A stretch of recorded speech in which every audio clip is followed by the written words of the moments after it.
Rose joins us now from our central London studio. Congratulations for your award tonight. It's been quite a 12 months for you, hasn't it? It's been quite a 12 months. That is an understatement, yes. What did you feel about collecting this award, the Inspiration Award, the first time it's been awarded to a woman? I felt getting the award was really an amazing declaration on behalf of those who've had their voices silenced.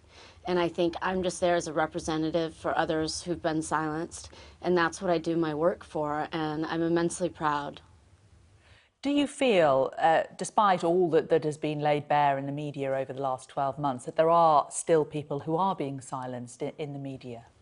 I absolutely believe there are. I wrote a book called Brave, and it's not a Hollywood tell-all, but if I wanted to, I could have destroyed the known universe. I just didn't want to write a tell-all. It's for other people to say, but there are still complicity machines. There's still things being hidden. But it's all, this is progress, not perfection, and we're starting to talk. It's a great thing. Do you regret coming out and speaking out, or is it something that you're really glad you've done? It's a really mixed bag. There are moments, of course, that I have, what have I done? And then most moments, though, honestly, it was a date with justice that was really long overdue for me and many others. And I set about this plan about 20 years ago. After it happened to me, I did swear that I would see my day of reckoning, and hopefully for so many others. So in terms of the others that you say are still there who haven't spoken out, would you urge them to speak out too, or would you urge some caution?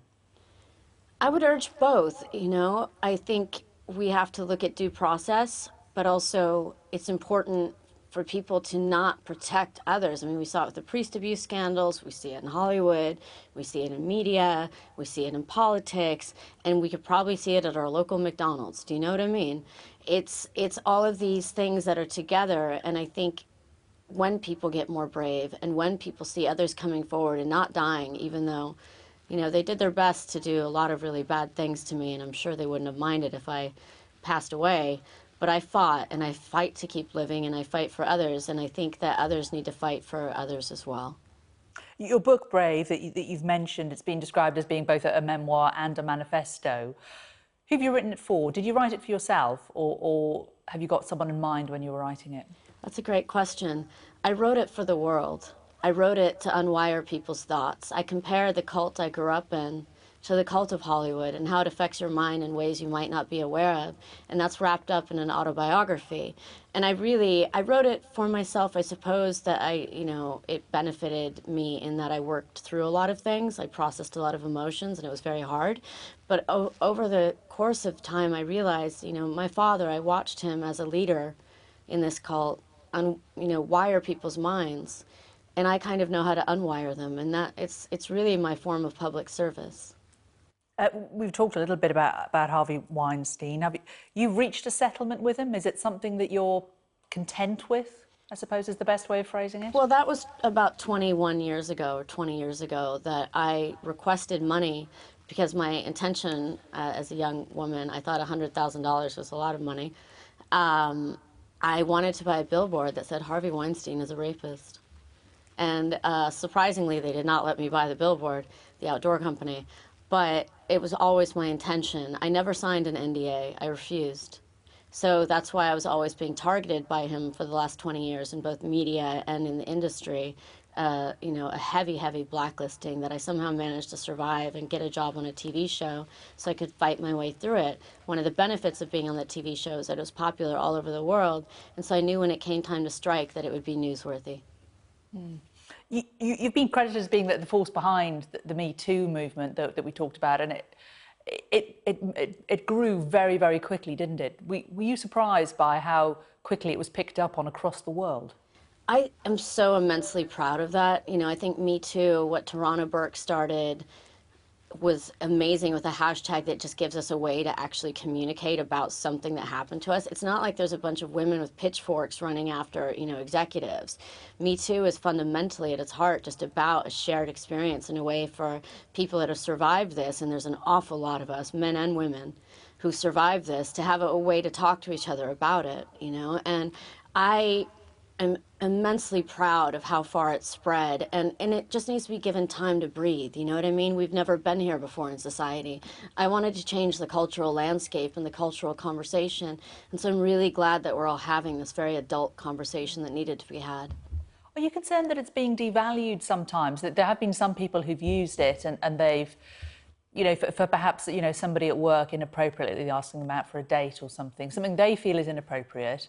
But when you compare it to your experience or the experience of a lot of women who've been physically, sexually and mentally abused, do you feel that there's a danger that it devalues perhaps some of the worst excesses? I think it's about having a collective conversation and setting boundaries and not knee-jerk reactions, but understanding, you know, we all know the difference. We're adults, we know the difference. You know, when you're younger, you don't necessarily know how to fend for yourself. And it doesn't mean that as an adult you don't get attacked.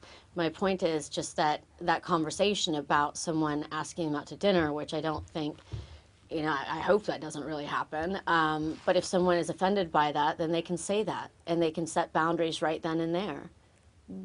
There's also, of course, Asia Argento, and she, you know, was a friend of yours and was also very part of the Me Too campaign. There's been this whole story about her and Yes. Jimmy Bennett. Now, we're obviously not going to go into who's right or who's wrong and who says what in that. But has that in any way sullied the Me Too movement, do you think? You know, the Me Too movement, again, it's just about a shared experience. So I don't think there's anything that anybody can do to take that away. I have so many people that stop me on the street or send me messages on Instagram, you know, and they talk to me about it's the first time they've ever told anybody. And there's a lot of boys and men in that group I include. And I don't think so. You know, I think it's a personal setback and a setback for, it's shocking and dismaying. But I think, you know, this is a strong movement, and this is a way for women and other victims to stand up and be counted, and I don't think that can be taken away, no. Were you surprised at all by the level of vitriol that you presumably have been at the receiving end of since this came up, that the level of anger there is against women who stand up and speak out? I was very aware before I spoke because I helped set the articles up, the New York Times, and I'm the first one to go on the record. I went on the record with NBC, even though they sat on it for many months. I knew it was going to be a huge backlash, and as somebody who was sold and marketed for years as a sex symbol, I'm very aware of the vitriol out there, and I wasn't surprised. I still think these people can be better humans. Would you encourage your daughter to go into the same industry that you've been in all these years, now knowing what you know about it? Absolutely not. You wouldn't? No, I wouldn't. Even being brave and standing up for herself and knowing what you know? Maybe now. I was discovered, so I have a different relationship with it. I never went there trying to be famous. It really did just happen. I was standing on a street corner and was discovered, and 2 weeks later was starring in a film. So I never quite had that drive of, you know, needing fame or something like that. So I would hope my daughter wouldn't have that drive. But I hope now, I've been hearing from a lot of people that things are a lot better on sets, that people aren't being screamed at and abused as much, that women in the writing room are being heard for the first time.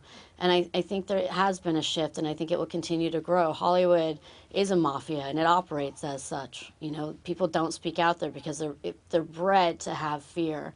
I was, you know, bred to be in fear for years, but I knew that my time of strength would come, and the time of reckoning would come.